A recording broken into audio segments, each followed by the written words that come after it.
বন্ধুরা, এখন আমরা আছি দীঘা বিজ্ঞান কেন্দ্রে। দেখুন, এটা অদ্ভুত জিনিস, একটা কল, তার মধ্যে থেকে দেখুন এই দিক দিয়ে তো জল ঢুকবে, তবে তো ওদিক দিয়ে জল ঢুকবে। এদিকে দেখুন জল ঢোকার কোনো রাস্তা নেই, কিন্তু অনবরত জল পড়ছে। ক্যামেরাম্যান একটু কাছে চলে আসো। দেখুন তাহলে জল যে ঢুকছে এবং বেরোচ্ছে, সোর্সটা কোথায়? বেরোচ্ছে তো দেখতে পাচ্ছি, ঢোকার সোর্সটা দেখুন দেখতে পাচ্ছে না। কিন্তু একটু ভালো করে দেখুন, ক্যামেরাম্যান একদম জুম করো, ক্লোজ দেখুন।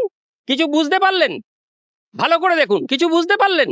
হ্যাঁ, যে দিক দিয়ে জল বেরোচ্ছে সেখানেই একটা ট্রান্সপারেন্ট কাচের বা সাদা প্লাস্টিকের পাইপ আছে, এবং তলার রিজার্ভার থেকে জল সাকশনে ওপরে উঠছে এবং ওই পথেই জল বেরিয়ে আসছে। কি সুন্দর না বিজ্ঞানের এই প্রয়োগটা! অদৃশ্য কল, মানে যার জল ঢোকার রাস্তাটা দেখা যাচ্ছে না, কিন্তু বেরোনোর রাস্তাটা অনবরত দেখা যাচ্ছে। আর দীঘা বিজ্ঞান কেন্দ্রে ঢোকার মুখেই যে অদৃশ্য কলটি আছে, তার ঠিক বিপরীতে দেখবেন 10 জন ভারতীয় ও পৃথিবী বিখ্যাত বিজ্ঞানীর, মহিলা বিজ্ঞানীর বলা ভালো, মহিলা বিজ্ঞানীর আবক্ষ মূর্তি আছে।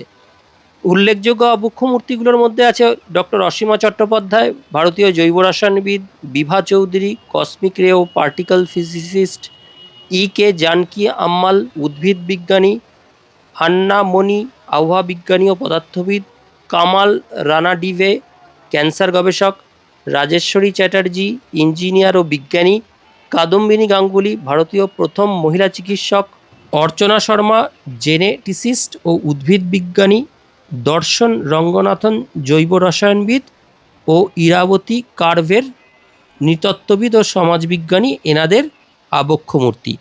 আপনারা যখন এখানে আসবেন অবশ্যই এই আবক্ষ মূর্তিগুলোও একবার দেখে নেবেন, খুবই ভালো লাগবে।